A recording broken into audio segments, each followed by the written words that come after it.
Raffi Ahmad siap jadi MC gratis di pernikahan Rizky Febian dan Mahalini.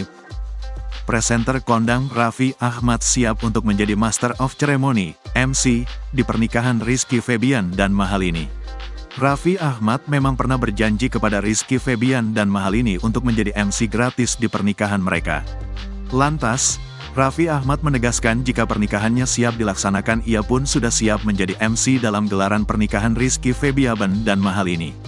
Intinya memang kalau acara itu terjadi, pernikahan terjadi, ya gue nge-MC aja, ucap Raffi Ahmad dikutip dari YouTube Trans 7. Senin, tanggal 6 Mei tahun 2024.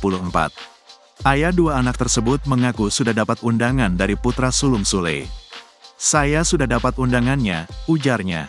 Terkait dengan tanggal pasti pernikahan Rizky dan Mahalini digelar kapan, Raffi enggan membongkar lebih jauh mengenai hal tersebut.